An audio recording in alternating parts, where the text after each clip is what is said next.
నమస్కారం, news vision కు స్వాగతం. ముందుగా ముఖ్యాంశాలు.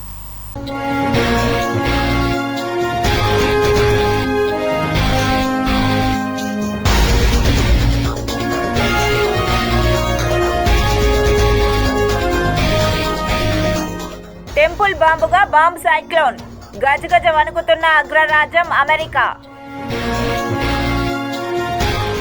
రసవత్తరంగా అసెంబ్లీ సమావేశాలు, పలు కీలక బిల్లులకు ఆమోదం.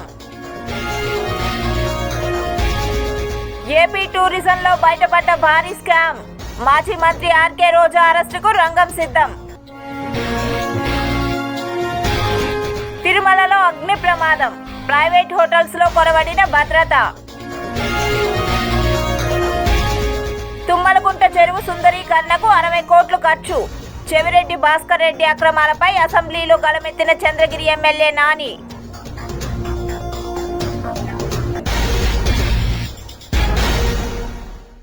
అసెంబ్లీ సమావేశాలు నేడు 9వ రోజుకు చేరుకున్నాయి. ప్రశ్నోత్తరాల అనంతరం శాసనసభలో కర్నూలులో హైకోర్టు బెంచ్ ఏర్పాటుపై తీర్మానాన్ని న్యాయశాఖ మంత్రి ఎన్ఎండి ఫరూక్ ప్రవేశపెట్టగా సభ్యులు ఏకగ్రీవంగా ఆమోదించారు. అనంతరం పలు పాలసీలపై ప్రభుత్వం ప్రకటన చేసింది. డ్రోన్, క్రీడలు, టూరిజం, ఎలక్ట్రానిక్, డేటా సెంటర్ పాలసీలపై సంబంధిత శాఖల మంత్రులు బీసీ జనార్దన్ రెడ్డి, మండిపల్లి రాంప్రసాద్ రెడ్డి, కందుల దుర్గేష్, నారా లోకేష్లు ప్రకటన చేశారు. ఈరోజు శాసనసభలో 6 బిల్లులను ప్రవేశపెట్టి ప్రభుత్వం ఆమోదం పొందింది. టెండర్లను న్యాయ పరిశీలనకు పంపే బిల్లు రద్దు, ఆలయాల ధర్మకర్తల మండళ్లలో సభ్యుల సంఖ్యకు అదనంగా మరో 2 నియమించుకునే వెసులుబాటు కల్పిస్తూ దేవాదాయ శాఖ సవరణ చట్టం, సహజ వాయువుపై వ్యాట్ను తగ్గిస్తూ తీసుకువచ్చిన బిల్లు, ల్యాండ్ గ్రాబింగ్ యాక్ట్లపై చర్చించి అసెంబ్లీ ఆమోదించింది.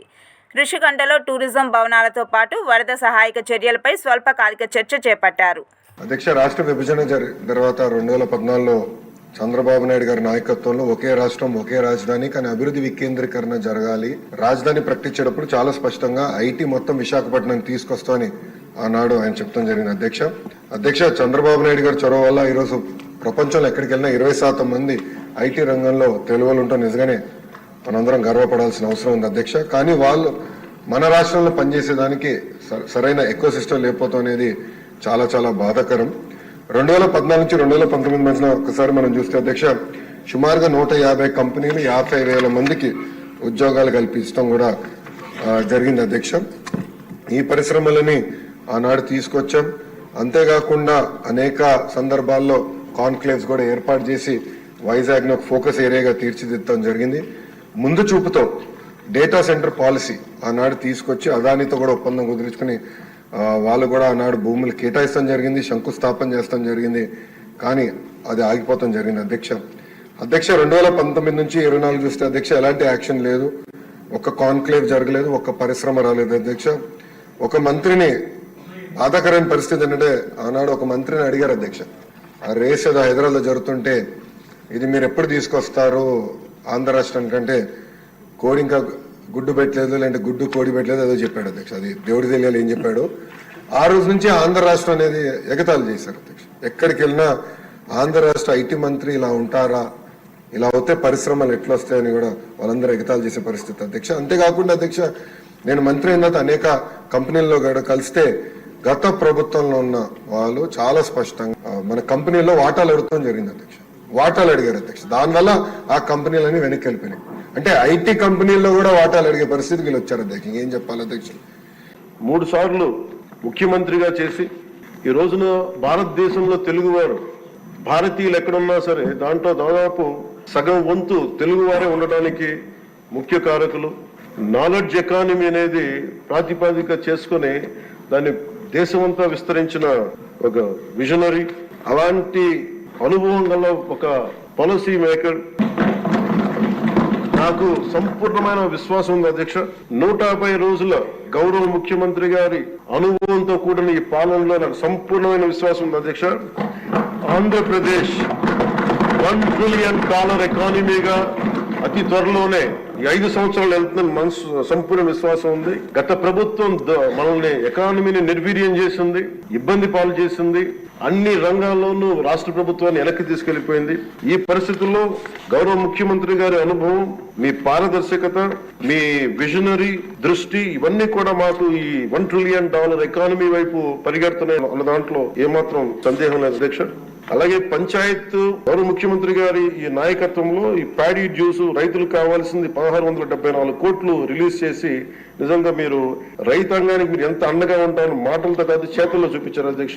వారికి మనస్ఫూర్తిగా నా ధన్యవాదాలు.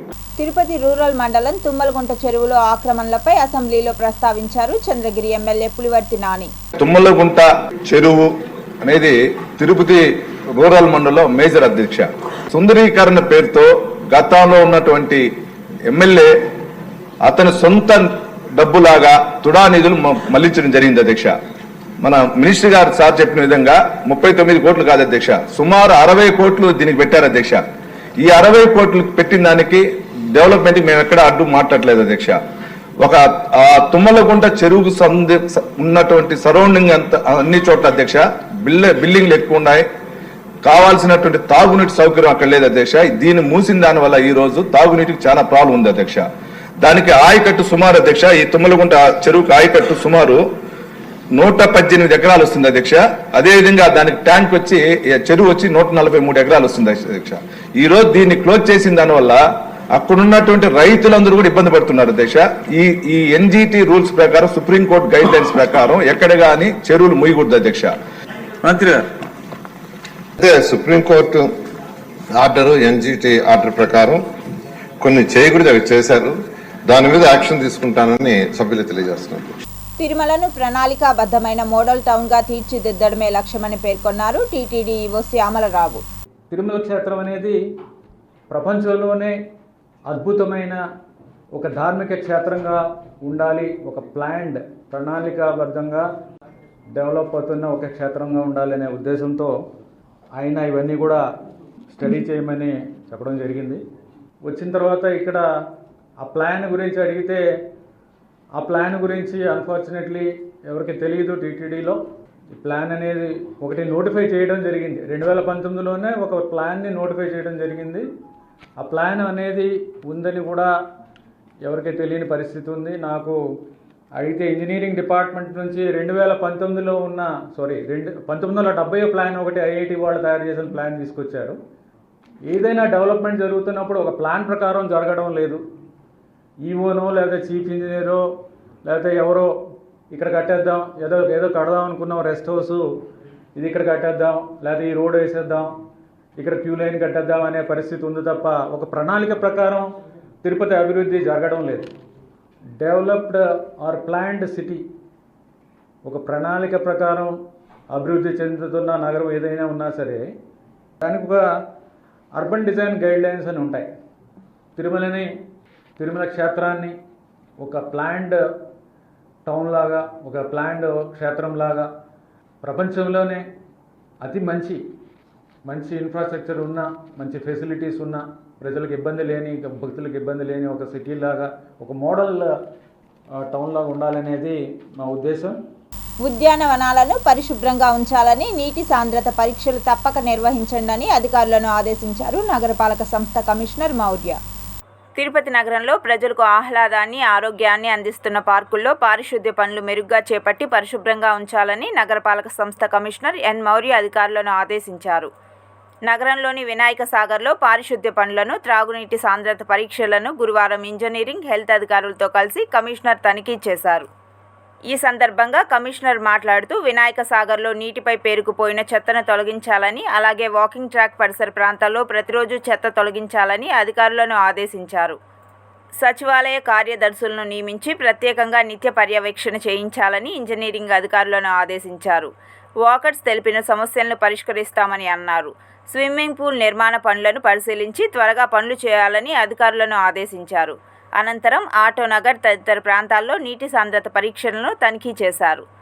విచ్చలవిడిగా ప్రైవేట్ హోటళ్లకు అనుమతులు మంజూరు చేయడంతో అగ్ని ప్రమాదాలు చోటు చేసుకుంటున్నాయి.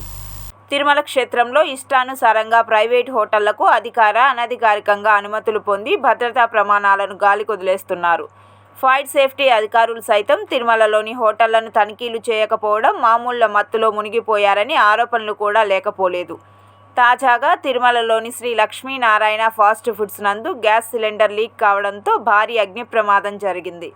ఈ ఘటనలో పచ్చికాపలానికి చెందిన వంట మనిషి తీవ్ర గాయాల పాలైంది. ఘటనా స్థలానికి చేరుకున్న అగ్నిమాపక సిబ్బంది మంటలను అదుపు చేశారు. ఒక్కసారిగా మంటలు ఎగిసిపడటంతో భక్తులు భయభ్రాంతులతో చెల్లాచెదురయ్యారు.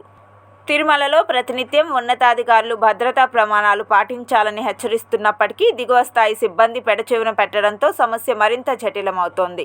ఇప్పటికైనా ప్రైవేట్ హోటళ్లపై అగ్నిమాపక అధికారులు, ఫుడ్ సేఫ్టీ అధికారులు తనిఖీలు నిర్వహించాల్సిన అవసరం ఎంతైనా ఉంది. నేను గ్యాస్ తీసుకొచ్చి మూత తిప్పేసి ఇట్లా పైకి వచ్చేసింది. ఇవి రెగ్యులేటర్ ఇట్లా అదిమేటప్పుడు రెగ్యులేటర్ పైకి వచ్చేసింది, రెగ్యులేటర్ వేసేటప్పుడు సైడ్ అంతా వచ్చేసింది మంట. ఇట్లా మంట చేసి ఈ పక్క పోయేసింది, లోపల పోయేసింది. ఈ పక్క వచ్చింటే బాధ లేదు సార్, లోపల వెళ్ళిపోయింది మా తల్లి. ఎట్టకేలకే అధికారులు మొద్దు నిద్ర వీడారు. కూటమి ప్రభుత్వం అధికారంలోకి వచ్చిన తర్వాత తిరుమల క్షేత్రంలో ప్రక్షాళన ప్రారంభమైంది. తిరుమల క్షేత్రంలో అనధికారికంగా నివాసం ఉంటున్న వారిపై కూటమి సర్కార్ దృష్టి సారించింది. నూతనంగా నియమితులైన టీటీడీ ధర్మకర్తల మండలి చైర్మన్ బిఆర్ నాయుడు అధ్యక్షతన పలు కీలక నిర్ణయాలు తీసుకున్నారు. వాస్తవంగా తిరుమలపై స్థానికులు, స్థానికేతరులను గుర్తించే పనిలో నిమగ్నమైంది.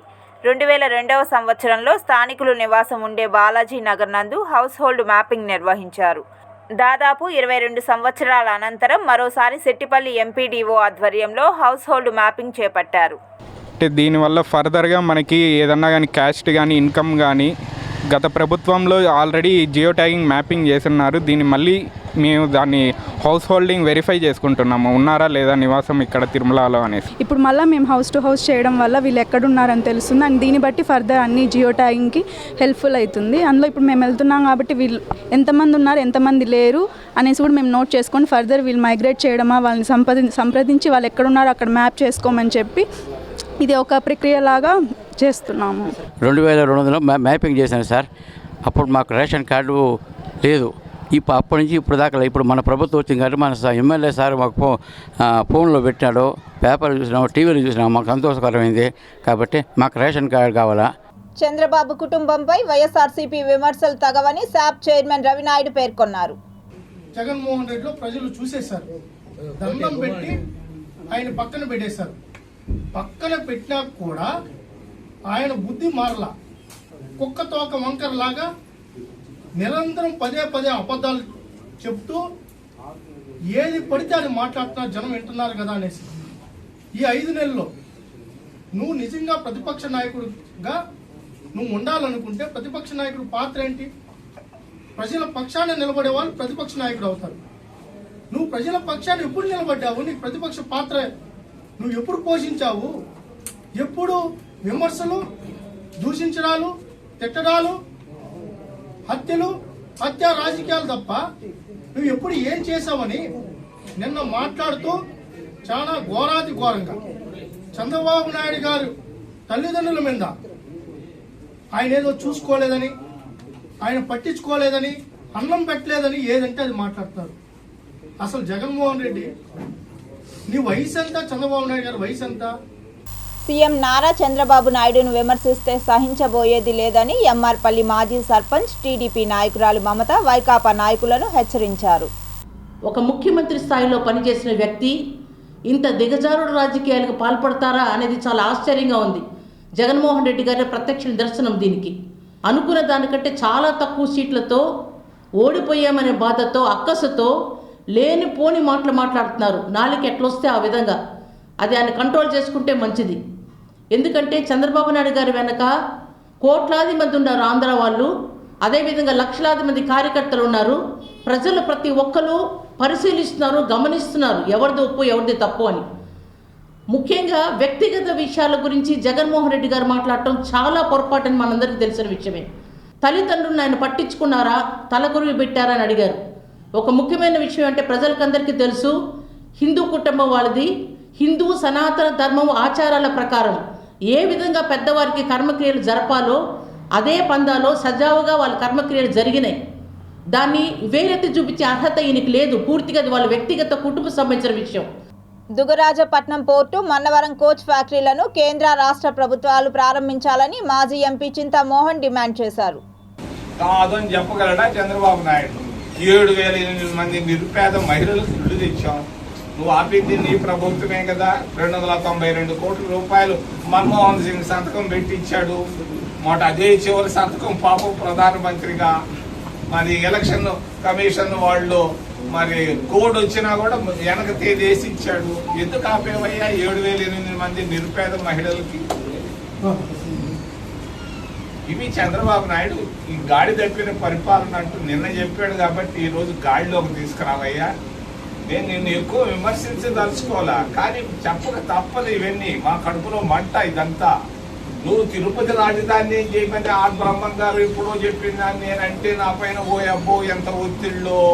ఎలక్షన్ అప్పుడు చివరికి నా టిక్కెట్ కూడా ఆపారు కొంతమంది. ఓహో ఓహో ఓహో, దీనికి వెనకాల వ్యక్తి ఎవరో కూడా నాకు తెలుసు.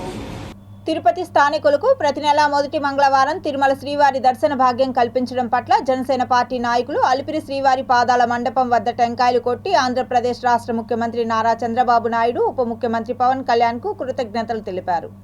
తిరుపతిలో ఉన్న లోకల్ ప్రజలందరికీ కూడా ఆ దేవదేవుడి దర్శనం ఇంతకుముందు ఎలాగ జరిగేదో ప్రతి మంగళవారం నెలకు ఒకసారి దర్శన భాగ్యం కల్పిస్తామని ఆ రోజైతే ఏ మాట ఇచ్చారో ఆ మాట నిర్ణయానికి అనుగుణంగా ఈరోజు చైర్మన్ గారు తిరుపతి ప్రజలందరికీ కూడా దర్శన భాగ్యం కల్పించడం అందరికీ ఆనందం. జనసేన తరఫున పవన్ కళ్యాణ్ గారి తరఫున ముఖ్యమంత్రి గారికి, అలాగే తిరుమల తిరుపతి దేవస్థానం చైర్మన్ గారికి ధన్యవాదాలు తెలియజేస్తున్నాం. అలాగే తిరుమల సమస్యలను చైర్మన్ గారు ఈ జిల్లాకు సంబంధించిన వ్యక్తి. ఆ రోజు ఆయన మొదటి రోజు చెప్పారు, మేము వెంకటేశ్వర స్వామిని పెద్ద ఆయన అని పిలుచుకుంటామని, కొండకి వెళ్దామంటామని. అటువంటి లోకల్గా అన్ని విషయాలు తెలిసిన గొప్ప వ్యక్తి చైర్మన్గా రావడం చాలా ఆనందదాయకం. తిరుమలలో భక్తుల రద్దీ పూర్తిగా తగ్గింది. గురువారం అయినా భక్తులు పెద్దగా తిరుమలలో కనిపించడం లేదు. ఎక్కడ చూసినా తిరుమల వీధులన్నీ ఖాళీగానే కనిపిస్తున్నాయి. కంపార్ట్మెంట్లలో పెద్దగా భక్తులు వేచి ఉండకుండానే భక్తులు శ్రీవారి దర్శనం చేసుకుంటున్నారు. శ్రీవారి దర్శనం సులువుగా లభిస్తుండటంతో భక్తులు ఆనందం వ్యక్తం చేస్తున్నారు. కార్తీక మాసం కావడంతో పాటు చలి తీవ్రత పెరగడంతో పాటు తుఫాను హెచ్చరికల నేపథ్యంలో భక్తుల సంఖ్య తగ్గిందని తిరుమల తిరుపతి దేవస్థానం అధికారులు అంచనా వేస్తున్నారు. రేపటి నుంచి తిరిగి భక్తుల రాక మొదలవుతుందని అధికారులు భావిస్తున్నారు. భక్తులు తక్కువగా రావడంతో అన్నప్రసాదాలతో పాటు లడ్డూ ప్రసాదాల తయారీని కూడా తగ్గించారు. అవి వృధా కాకుండా భక్తుల సంఖ్యకు అనుగుణంగా ఎప్పటికప్పుడు అంచనా వేస్తే అధికారులు వాటి తయారీకి చర్యలు తీసుకుంటున్నారు. వసతి గృహాలు కూడా సులువుగానే లభ్యమవుతున్నాయి. చలి తీవ్రత ఎక్కువగా ఉండడం, ఈరోజు బంగాళాఖాతంలో మరో అల్పపీడనం ఏర్పడనుందని, అది వాయుగుండంగా మారి తుఫానుగా మారుతుందన్న సూచనలతో భక్తులు పెద్దగా రావడం లేదు. పొరుగున ఉన్న తమిళనాడులోనూ భారీ వర్షాలు కురుస్తుండడం కూడా భక్తుల సంఖ్య తగ్గడానికి ఒక కారణంగా చెబుతున్నారు. ఈరోజు తిరుమలలోని వైకుంఠం క్యూ కాంప్లెక్స్లోని 9 కంపార్ట్మెంట్లలోనే భక్తులు శ్రీవారి దర్శనం కోసం వేచి ఉన్నారు. ఉచిత దర్శనం క్యూ లైన్లోకి ఈరోజు ఉదయం 7 గంటలకు టోకెన్లు లేకుండా ప్రవేశించే భక్తులకు శ్రీవారి దర్శనం 6 గంటల సమయం పడుతుందని తిరుమల తిరుపతి దేవస్థానం అధికారులు తెలిపారు. టైమ్ స్లాట్ దర్శనం భక్తులకు 2 గంటల సమయం పడుతుంది. 300 రూపాయల ప్రత్యేక దర్శనం టికెట్లు కొనుగోలు చేసిన భక్తులకు శ్రీవారి దర్శనం 2 గంటల్లో పూర్తవుతుంది. తిరుమల శ్రీవారిని 59,231 మంది భక్తులు దర్శించుకున్నారు. వీరిలో 22,029 మంది భక్తులు తమ తలనీలాలను సమర్పించుకున్నారు. నిన్న తిరుమల శ్రీవారి హుండీ ఆదాయం 3.08 కోట్ల రూపాయలు వచ్చిందని అధికారులు వెల్లడించారు. సోమవారం నుంచి తిరుమలలో భక్తుల రద్దీ తక్కువగానే ఉంది. తిరుమలలో అన్యమత ప్రచారంపై ఉక్కుపాదం మోపేలా చర్యలు తీసుకుంటున్న టీటీడీ డ్రైవ్ కంటిన్యూ చేస్తోంది. ఇతర ప్రాంతాల నుంచి వచ్చి తిరుమలలో పలు చోట్ల పనిచేసే వారి వివరాలను సేకరించడంతో పాటు హిందూయేతరులను గుర్తించే పని చేపట్టింది. మరోవైపు అన్యమత ప్రచారంపై ఫోకస్ చేసిన టీటీడీ పాపనాశనం దగ్గర మహిళలు కొందరు క్రిస్టియన్ సాంగ్స్ రీల్స్ చేయడాన్ని తీవ్రంగా పరిగణిస్తోంది. ఒకవైపు అన్యమతస్థుల షాపులను పోలీసులు ఖాళీ చేయిస్తుండగా మరోవైపు టీటీడీలో పనిచేసే అన్యమతస్థులపై దృష్టి పెట్టింది. తిరుమల క్షేత్రంలో అన్యమత ప్రచారానికి తావు లేదని కొత్త పాలక మండలి అంటోంది. 1987 ఎండోమెంట్ యాక్టును సవరిస్తూ 1989లో జారీ చేసిన జీవో నెంబర్ 1060 ప్రకారం హిందూయేతరులకు టీటీడీలో నో ఎంట్రీ అంటోంది. జీవో రాకముందు టీటీడీలో ఉద్యోగం పొందిన వారితో పాటు ఆ తర్వాత ఇతర మతాలను స్వీకరించిన వారిని సాగనంపాలని టీటీడీ నిర్ణయించింది. టీటీడీలో 6,100 మందికి పైగా శాశ్వత ఉద్యోగులు, మరో 10,000 మంది వరకు కాంట్రాక్ట్ అవుట్సోర్సింగ్ ఉద్యోగులు పనిచేస్తుండగా ఇందులో అన్యమతస్థులు ఎవరన్న దానిపై దృష్టి సారించింది. టీటీడీలో అన్యమత ప్రచారం, హిందువులు కాని వారి ఉద్యోగులుగా కొనసాగడంపై పలు నిరసనలు, ఆందోళనలు, ఆరోపణలు చేసిన స్వామీజీలు, హిందూ సంఘాల ప్రతినిధులు టీటీడీపై ఒత్తిడి తెచ్చారు. ఇందులో భాగంగానే టీటీడీలో పనిచేసే ఉద్యోగుల మతం, వారి అభిమతంపై దృష్టి పెట్టింది. ఈ మేరకు విచారణ జరిపించింది. దాదాపు 70 మంది వరకు అన్యమతస్థులు ఉద్యోగులుగా టీటీడీలో కొనసాగుతున్నట్లు అప్పట్లో నిర్ధారించింది. ఈ మేరకు అప్పట్లో హిందువులు కానీ ఇతర మతస్థులైన ఉద్యోగులకు నోటీసులు ఇచ్చి వివరణ కోరింది. టీటీడీ విధుల నుంచి తప్పించే ప్రయత్నం చేసింది. అయితే అన్యమతస్థులైన ఉద్యోగులు టీటీడీ ఇచ్చిన నోటీసులపై కోర్టులో ఛాలెంజ్ చేశారు. ఈ మేరకు కోర్టులో కేసులు నడుస్తుండగా ప్రస్తుతం టీటీడీలో దాదాపు 45 మందికి పైగా అన్యమతస్థులు ఉద్యోగులుగా ఉన్నట్లు గుర్తించారు. టీటీడీలో అన్యమత ప్రచారం వీల్లేదంటున్న టీటీడీ అన్యమతస్థులను ఏం చేయాలనే దానిపై దృష్టి పెట్టింది. హిందువులు కాని ఉద్యోగులను తిరిగి గుర్తించి వారికి కౌన్సిలింగ్ ఇచ్చే పని ప్రారంభించింది. అన్యమతస్థులైన ఉద్యోగులను ప్రభుత్వంలోని ఇతర శాఖలకు కేటాయించడం, లేదంటే స్వచ్ఛంద పదవీ విరమణ అవకాశం కల్పించి సాగనంపాలని నిర్ణయించింది. ఈ మేరకు టీటీడీ తొలి పాలక మండలి సమావేశంలో తీసుకున్న నిర్ణయాన్ని చైర్మన్ బిఆర్ నాయుడు ప్రకటించారు. తిరుమలలో వ్యాపారాల పేరుతో సాగుతున్న మోసంపై టీటీడీ దృష్టి సారించింది. భక్తుల గోవింద నామ స్మరణతో తిరువీధులు ఎప్పుడూ ధ్వనిస్తుంటాయి. తిరుమల శ్రీవారి దర్శనంకై అలిపిరి, శ్రీవారి మెట్ల మార్గం నుండి కూడా భక్తులు చేరుకుంటారు. ఇలా ప్రతిరోజు 50,000 నుండి 90,000 వరకు భక్తులు తిరుమలకు వస్తుంటారు. ఇలా భక్తుల రద్దీ అవసరాలను దృష్టిలో ఉంచుకొని తిరుమలలో టీటీడీ పలువురికి వ్యాపారాలు నిర్వహించుకునేందుకు లైసెన్సులు మంజూరు చేసింది. తాజాగా టీటీడీ చైర్మన్గా బిఆర్ నాయుడు బాధ్యతలు చేపట్టాక టీటీడీ అధికారులు అసలు వ్యాపారాలు నిర్వహిస్తున్న వారికి లైసెన్సులు ఉన్నాయా, అవినీతి జరుగుతుందా అంటూ వాకప్ చేశారు.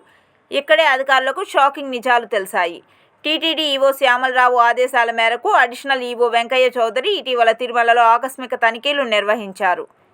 ఈ సందర్భంగా పలు దుకాణాల లైసెన్సులను స్వయంగా తనిఖీ చేసిన అడిషనల్ ఈవో మాట్లాడుతూ తిరుమలలో ఒకే లైసెన్సుతో 2-3 ప్రాంతాలలో వ్యాపారాలు నిర్వహిస్తున్నట్లు తమ దృష్టికి వచ్చిందన్నారు. లైసెన్స్లను డిజిటలైజేషన్ చేసి దుర్వినియోగం కాకుండా చర్యలు తీసుకుంటామన్నారు. తిరుమలలో అనధికారికంగా వ్యాపారాలు చేసే వారిపై కఠిన చర్యలు తీసుకుంటామని తెలిపారు. ఇలా డిజిటలైజేషన్ చేస్తే మాత్రం ఇన్నాళ్ళు లైసెన్సులు కూడా లేకుండా వ్యాపారాలు నిర్వహిస్తున్న వ్యాపారస్తులకు కూడా ఇక శుభం కార్డు పడుతుందని టీటీడీ ఆలోచన. పవిత్రమైన తిరుమలలో వ్యాపారాలు నిర్వహించే వ్యాపారస్తులు అధిక ధరలకు విక్రయిస్తున్నట్లు కూడా ఆరోపణలు వినిపిస్తున్నాయి. స్వామివారి దర్శనానికి వస్తే అక్కడి కొందరు వ్యాపారుల నిర్వాకం మాత్రం జేబులు ఖాళీ చేసే తీరులా ఉందని పలువురు భక్తులు తెలుపుతున్నారు. ఇలా లైసెన్స్ లేని వ్యాపారస్తులను గుర్తించడమే కాక ధరల విషయంలో కూడా టీటీడీ అధికారులు దృష్టి సారించాల్సిన అవసరం ఎంతైనా ఉంది. మా ఇంజనీరింగ్ వింగ్ కూడా కొద్ది స్ట్రక్చరల్గా ఇష్యూస్ ఉన్నాయి, స్ట్రక్చరల్ ప్రాబ్లమ్స్ ఉన్నాయి కాబట్టి దీన్ని ఇంకొకసారి ఇన్స్పెక్ట్ చేసి రిపోర్ట్ ఇస్తామని చెప్పడం జరిగింది. తర్వాత రిపోర్ట్ వచ్చిన తర్వాత దాన్ని ఒకసారి స్టడీ చేసి ఏ రకంగా చేయాలి అనే దాన్ని మళ్ళీ డిస్కస్ చేసి దాని మీద చర్యలు తీసుకోవడం జరుగుతుంది. ఇందులో భాగంగా మనం దీంట్లో కూడా షాపింగ్ ఏరియా కాబట్టి ఇది షాపింగ్ కాంప్లెక్స్లో ఉండే షాప్ ఓనర్స్ కానీ, లైసెన్స్ హోల్డర్స్ కానీ, లేకపోతే కొంతమంది హాకర్స్ వాళ్ళు రోడ్డు మీద వచ్చి తట్టలు పెట్టుకుంటే అమ్మటం చదవటం కొన్ని ఇబ్బందులు ఉన్నాయని చెప్పడం జరిగింది. సో దీని మీద ఒక రకంగా పూర్తి స్థాయిలో కాంప్రహెన్సివ్గా ఒకసారి రివ్యూ చేసుకొని ఎవరికి కూడా అన్యాయం చేయకుండా లీగల్గా ఎవరైతే ఎలిజిబిలిటీ ఉంటుందో వాళ్ళకి పూర్తి స్థాయిలో వాళ్ళకి ఏమి రకమైన ఇబ్బందులు లేకుండా చర్యలు తీసుకోవడం జరుగుతుంది. అదేవిధంగా ఏమైనా ఇల్లీగల్గా ఉంటే మాత్రం తప్పనిసరిగా దాని మీద సపరేట్గా చర్యలు తీసుకొని ఎన్ఫోర్స్ చేయడం జరుగుతుంది. వెంగమాంబ అన్నప్రసాద కేంద్రంలో కియోస్క్ మిషన్ను టీటీడీ ఏర్పాటు చేసింది. అసలే కార్తీక మాసం, ఆలయాలు భక్తులతో కిటకిటలాడుతున్నాయి. ఎక్కడ చూసినా ఓంకార నాదం వినిపిస్తోంది. అందులో భాగంగా 2 తెలుగు రాష్ట్రాలలో ఆలయాలు భక్తులతో కలకలలాడుతున్నాయి. ఈ నేపథ్యంలో కలియుగ వైకుంఠం శ్రీ శ్రీనివాసుడు వెలసిన తిరుమలకు కూడా భారీగా భక్తులు చేరుకుంటున్నారు. తిరుమల మాడవీధులు గోవింద నామ స్మరణతో మారుమ్రోగుతున్నాయి. ఎటు చూసినా భక్తజన సందోహం తిరువీధులలో కనిపిస్తోంది. అలిపిరి నుండి గల కాలినడక దారి భక్తులతో నిండుగా కనిపిస్తోంది. శ్రీ శ్రీనివాస శరణు శరణు అంటూ భక్తులు కలియుగ వైకుంఠం శ్రీ శ్రీనివాసుడి దర్శనం కోసం బారులు తీరుతున్నారు. దీంతో భక్తుల సేవలో తరించే టీటీడీ ఎటువంటి అసౌకర్యం కలగకుండా అన్ని చర్యలు చేపట్టింది. టీటీడీ నిర్వహిస్తున్న ఎస్వి అన్నప్రసాదం ట్రస్టుకు విరాళం ఇచ్చేందుకు తిరుమలలోని మాతృశ్రీ తరిగొండ వెంగమాంబ అన్నప్రసాద కేంద్రంలో కియోస్క్ మిషన్ను టీటీడీ ఏర్పాటు చేసింది. ఈ మిషన్ను TTD additional EO CH Venkaiah Chowdary బుధవారం ప్రారంభించారు. ఈ మిషన్ను కెనరా బ్యాంకు టీటీడీకి విరాళంగా అందించింది. ఈ మిషన్ల ద్వారా భక్తులు ఎస్వి అన్నప్రసాదం ట్రస్టుకు సులభతరంగా విరాళం అందించవచ్చు. ₹1 నుంచి 99,999 రూపాయల వరకు తమకు తోచిన మొత్తాన్ని భక్తులు కియోస్క్ మిషన్లోని క్యూఆర్ కోడ్ను స్కాన్ చేసి యూపీఐ ద్వారా విరాళం ఇవ్వవచ్చు. ఎవరిని కాంటాక్ట్ చేయాలి, వేరే ఆప్షన్ కలాలా, ఎవరిని కలాలి అన్నట్టు ఉండేది. ఇప్పుడు అలా కాకుండా ఇక్కడ స్కానింగ్ మిషన్ పెట్టిన తర్వాత చాలా ఈజీగా ఉంది. ఎవరైనా డొనేట్ చేయాలనుకుంటే హ్యాపీగా డొనేట్ చేయొచ్చు. అన్నదానానికి భక్తులు విరాళాలు ఇచ్చి ఇలాంటి కార్యక్రమాలు ఇంకా బాగా జరిగేటట్లు అందరూ కృషి చేయాలని భగవంతుని ప్రార్థిస్తున్నాం. నేను హైదరాబాద్ నుంచి వచ్చాను. డొనేషన్స్ చాలా దగ్గర చేస్తూ ఉంటాం, కానీ డొనేషన్స్ వినూత్నంగానేమో కొత్త దాంట్లో మేము ట్రై చేసి స్వైపింగ్ మిషన్ ద్వారా పెట్టించి చాలా బాగుందండి. సో ఇంతకు ₹1 నుంచి మొదలు పెట్టుకుని మనం ఎన్ని వేలు ఇవ్వాలని అనుకున్నా సరే ఇందులో చాలా ఈజీగా ఇవ్వగలిగే సౌకర్యం కలిగిస్తున్నందుకు చాలా ధన్యవాదాలండి మీకు. అలాగే ఈ కార్యక్రమం ఇంకా కొనసాగించాలని కోరుకుంటున్నాను. జై శ్రీనివాస్. ఇప్పటికి గత 5 yearsకి ఇప్పటికి చాలా చేంజ్ వచ్చింది. ఈవెన్ పేమెంట్స్ కానీ లేకపోతే మా అన్నదానంలోని మనం ఫ్రీగా మన డొనేషన్స్ కూడాను ఆన్లైన్ చేశారు. ఇంతకుముందు అంతా మాన్యువల్గా అక్కడికి వెళ్ళి చేయాల్సి వచ్చేది. బట్ ఇప్పుడంతా ఆన్లైన్ సిస్టమ్ ఇచ్చారు, అవైలబిలిటీ వచ్చిందన్నమాట. సో దానివల్ల ఏంటంటే ఈజీగా అయిపోతుంది. ఇంతకుముందు అంటే క్యూలో నిలబడాలి మనం డొనేషన్ చేయాలంటే, ఇప్పుడు ఏంటంటే ఫ్రీగా మనం వెళ్ళి క్యూఆర్ కోడ్ స్కాన్ చేసి మనం డొనేషన్ ఎంత ఇవ్వచ్చు. అదేవిధంగా ఇప్పుడే భోజనం చేశాను, చాలా బాగుందన్నమాట ఫుడ్ క్వాలిటీ కానీ. నేను విశాఖపట్నం నుంచి వచ్చాను. ఒకప్పుడు డొనేషన్ చేయడానికి సెంటర్స్ దగ్గరికి వెళ్ళి కొంచెం కష్టపడాల్సి వచ్చేది, కానీ ఇప్పుడు క్యూఆర్ కోడ్ తోటి చాలా ఈజీ అయినట్టు అనిపిస్తుంది. మనం ఎక్కడి నుంచైనా పేమెంట్ చేసుకోవచ్చు, ఇక్కడికి వచ్చి మనం ఓన్గా చేసుకోవచ్చు. మనం ఎక్కువ కష్టపడాల్సిన పని లేదు. ఇంకా కిసోక్ ఒకటి ఏర్పాటు చేశారు. దాని ద్వారా మనం అన్నదానం చేయాలనుకునే ఏదైతే డొనేషన్ ఉందో డైరెక్ట్గా మనం ఏదైతే మన దగ్గర ఉన్నటువంటి ఫోన్పే ద్వారా కానీ లేకపోతే దేని ద్వారా ఎలక్ట్రానిక్ మీడియా ద్వారా అప్ టు ₹1 నుంచి ₹1,00,000 10 లక్షల వరకు కూడా డొనేషన్ చేసుకునే అవకాశం సులభంగా మనం చేసుకునే అవకాశం కల్పించారు. దేవస్థానం వాళ్ళకి ఈ యొక్క సదుపాయం ప్రొవైడ్ చేసినందుకు చాలా సంతోషం. రాత్రి బస కేంద్రాన్ని పరిశీలించారు తిరుపతి నగరపాలక సంస్థ కమిషనర్ ఎన్ మౌర్య. తిరుపతి నగరపాలక సంస్థ పరిధిలోని పట్నోల్ వీధిలో గల రాత్రి బస కేంద్రంను నగరపాలక సంస్థ కమిషనర్ ఎన్ మౌర్య బుధవారం రాత్రి అధికారులతో కలిసి పరిశీలించారు.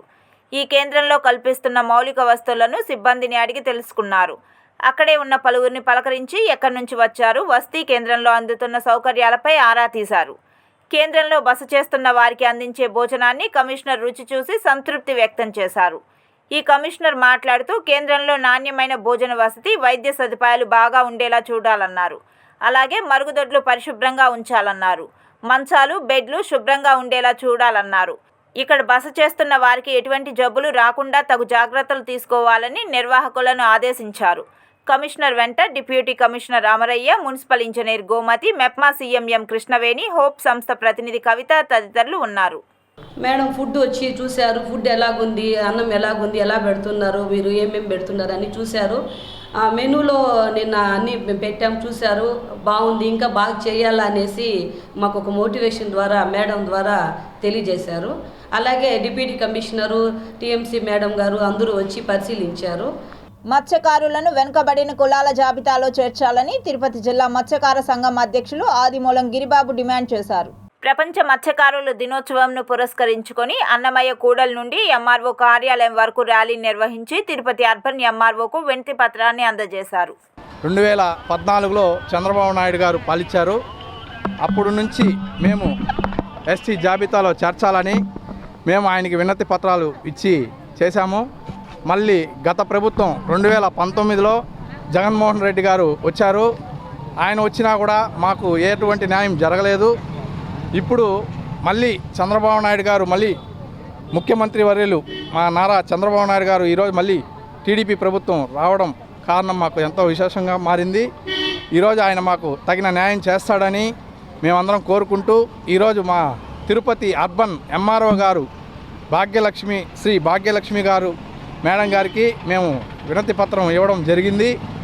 బీజేపీ అనుసరిస్తున్న ప్రజా వ్యతిరేక విధానాలను నిరసిస్తూ నవంబర్ 26 నుండి నిరసన కార్యక్రమాలు చేపట్టనున్నామని సిఐటియు జిల్లా ప్రధాన కార్యదర్శి కందారపు మురళి పేర్కొన్నారు. కేంద్ర కార్మిక సంఘాల పిలుపు మేరకు యావత్ భారతదేశంలో ఉన్నటువంటి 500 జిల్లా కలెక్టర్ కార్యాలయాల దగ్గర ఈ నెల 26వ తారీఖున భారీ ధర్నా కార్యక్రమాలు నిర్వహించాలని చెప్పి కేంద్ర కార్మిక సంఘాలు నిర్ణయించాయి. ముఖ్యంగా మూడవసారి అధికారంలోకి వచ్చినటువంటి నరేంద్ర మోడీ ప్రభుత్వం ప్రజల పట్ల, ముఖ్యంగా కార్మికులు, రైతాంగం పట్ల తీవ్రమైన నిర్లక్ష్యం ప్రదర్శించడమే కాదు, వారికి ఉన్నటువంటి కనీసమైన హక్కులను కూడా తొలగించే కార్యక్రమానికి పూనుకుంటా ఉంది. దాంట్లో భాగంగానే కార్మిక చట్టాలని రద్దు చేసి లేబర్ కోడ్లుగా మార్చి ఇబ్బంది పెట్టే కార్యక్రమానికి శ్రీకారం చుట్టి వాటిని అమలు చేయడం కోసం ప్రయత్నం చేస్తూ ఉంది. గతంలో రైతాంగానికి వ్యతిరేకమైన నల్ల చట్టాలు తీసుకుని వచ్చి ఏడాది పాటు పెద్ద ఎత్తున ఉద్యమం చేస్తే క్షమాపణలు చెప్పినటువంటి నరేంద్ర మోడీ గారు తిరిగి వాటిని యథాతథంగా అమలు చేయాలని చెప్పి చేస్తున్న ప్రయత్నానికి వ్యతిరేకంగా రైతాంగం ఉద్యమాలు చేస్తూ ఉంది. తిరుమల పాప వినాశనం నందు చిరు వ్యాపారస్తులపై అటవీ శాఖ డిఎఫ్ఓ దాడులు నిర్వహించడం దారుణమని షికారీల యూనియన్ నేత రాధాకృష్ణ తీవ్ర స్థాయిలో మండిపడ్డారు. ఏం మీరు వచ్చారు ఇడికి అని చెప్పి నేను కూడా అడిగినా సార్. అడిగితే లేదు మీరు మీడియాకి ఇస్తున్నారు కదా, ఏదో చూసేదానికి వచ్చాను అని చెప్పన్నారు సార్. సాయంకాలం 4:30కు వచ్చే 10 మంది నన్ను ఎత్తుకోబోయారు సార్. అన్న నుంచి అక్కడ కూర్చొని పెట్టే స్టేట్మెంట్ నేను ఏం తప్పు చేశాను సార్, నేనేమన్నా దొంగనా, లేకపోతే నేనేమన్నా అక్కడ ఏమన్నా చేయలేని పనులు ఏమన్నా చేశానా? సీఏ గారు కూడా కనుక్కోవాలి కదా సార్, చూడడం సీఏ గారు కూడా అక్కడ ఉండేది పేదలు నివసిస్తున్నారు, ఏం వీళ్ళు వచ్చి కంప్లైంట్ ఇస్తున్నారు, ఏం జరిగింది రాధాకృష్ణ అని ఆయన కూడా పాపనాథ్ వచ్చి మమ్మల్ని పిలిస్తే మేము వెళ్తాం కదా సార్. అక్కడ వ్యాపారం చేసి జీవించే వాళ్ళం, మీరు పిలిస్తే మేము రామా? వచ్చి ఆయనకు అన్ని చూపించుంటాం కదా, సీఏ గారు కూడా అన్ని చూపించి ఈ విధంగా చేశారు సార్, ఈ విధంగా చేశారు సార్ చెప్పుంటాం కదా మేము. అమెరికాను బాంబు తుఫాన్ భయపెడుతోంది. ఈ తుఫాను ప్రభావం అనేక రాష్ట్రాల్లో తీవ్రంగా ఉండనున్నట్లు వాతావరణ అధికారులు తెలిపారు. బలమైన గాలులు, భారీ వర్షాలతో ప్రళయం సృష్టించే అవకాశం ఉందని వాతావరణ శాఖ హెచ్చరించింది. సుమారు 8 ట్రిలియన్ గ్యాలన్ల మేర వర్షం కురిసే అవకాశం ఉందని శాస్త్రవేత్తలు అంచనా వేస్తున్నారు. అల్పపీడన వ్యవస్థలుగా పరిగణించే బాంబు తుఫానులను వాతావరణ శాస్త్రవేత్తలు బాంబోజెనిసిస్ అని పిలుస్తారు. ఉష్ణమండల, ధ్రువ ప్రాంతాల మధ్య ప్రాంతాలలో 24 గంటల వ్యవధిలో తుఫాను వేగంగా తీవ్రతరమైనప్పుడు బాంబోజెనిసిస్ ఏర్పడుతోంది. 24 గంటల వ్యవధిలో కనీసం 24 మిల్లీబార్లు అంతకంటే ఎక్కువ మేర వాతావరణ పీడనం పడిపోవడాన్ని బాంబు తుఫానుగా పేర్కొంటారు. ఒక చల్లని గాలి ద్రవ్యరాశి వెచ్చని గాలి ద్రవ్యరాశిని ఢీకొన్నప్పుడు బాంబు తుఫాన్లు సంభవించవచ్చు. వాతావరణ నదులు తేమను అందిస్తాయి. బాంబు తుఫాను తీవ్రత పెరిగిన గాలులను అందిస్తుంది. ఈ వారంలో జరిగిన ప్రధాన సంఘటన కొన్ని ప్రదేశాలలో 10 నుంచి 20 అంగుళాల కంటే ఎక్కువ వర్షపాతం నమోదైంది. పర్వత మంచు మొత్తం చాలా ప్రాంతాలలో 1 అడుగు కంటే ఎక్కువగా ఉంటుంది. ఎత్తైన ప్రదేశాలు 2 నుంచి 3 అడుగుల వరకు అందుకోవచ్చు. సిటీ ఎక్స్ప్రెస్ వార్తలు చూద్దాం. అంబేద్కర్ గ్లోబల్ కాలేజ్ లా ఇన్స్టిట్యూట్ 34వ బ్యాచ్ నూతన విద్యార్థుల అవేర్నెస్ డే కార్యక్రమం కళాశాల ఆవరణలో నిర్వహించారు. ఎస్వి విశ్వవిద్యాలయం Tirupati vice chancellor CH Apparao చేత ఈ కార్యక్రమం ప్రారంభింపజేయబడింది. ఈ కార్యక్రమంలో చైర్మన్ తిప్పారెడ్డి మరియు ప్రిన్సిపల్ డాక్టర్ విజయ్ కుమార్ బెహ్రా తదితరులు పాల్గొన్నారు. ముఖ్య అతిథి వైస్ ఛాన్సలర్ సిహెచ్ అప్పారావు ప్రసంగిస్తూ సంఘంలోని న్యాయ విద్యా ప్రాముఖ్యతను గురించి తెలిపారు. చైర్మన్ తిప్పారెడ్డి మాట్లాడుతూ ఈ న్యాయ కళాశాల విద్యార్థులు దాదాపు 100 మంది పైగా న్యాయమూర్తులు అయ్యారన్నారు. 15 రోజుల క్రితమే కుంచము మహేశ్వరరావు అనే పూర్వ విద్యార్థి హైకోర్టు జడ్జిగా నియమించబడ్డారని తెలిపారు. జాతీయ, అంతర్జాతీయ మూట్ కోర్టు పోటీల్లో విజేతలుగా నిలిచిన విద్యార్థులకు అప్పారావు బహుమతులను అందజేశారు. Tirupati bullion gold jewellery and silver merchant association సమాచారం మేరకు తిరుపతి లోకల్ బులియన్ మార్కెట్లో బంగారం, వెండి ధరలు ఇలా ఉన్నాయి. 24 క్యారెట్ల 10 గ్రాముల బంగారం ధర 79,140 రూపాయలు. 22 క్యారెట్ల 1 గ్రామ్ బంగారం ధర 7,173 రూపాయలు. 1 కేజీ వెండి ధర 92,800 రూపాయలు. 1 గ్రామ్ రిటైల్ వెండి ధర 95 రూపాయల 80 పైసలు. వార్తలు ముగించే ముందు ముఖ్యాంశాలు మరోసారి.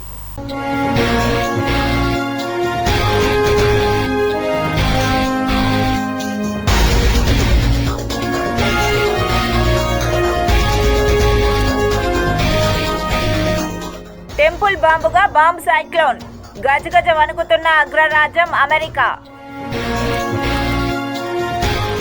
రసవత్తరంగా అసెంబ్లీ సమావేశాలు, పలు కీలక బిల్లులకు ఆమోదం. ఏపీ టూరిజంలో బయటపడ్డ భారీ స్కామ్. మాజీ మంత్రి ఆర్కే రోజా అరెస్టుకు రంగం సిద్ధం. తిరుమలలో అగ్ని ప్రమాదం. ప్రైవేట్ హోటల్స్ లో కొరవడిన భద్రత. తుమ్మలకుంట చెరువు సుందరీకరణకు 60 కోట్లు ఖర్చు. చెవిరెడ్డి భాస్కర్ రెడ్డి అక్రమాలపై అసెంబ్లీలో గళమెత్తిన చంద్రగిరి ఎమ్మెల్యే నాని.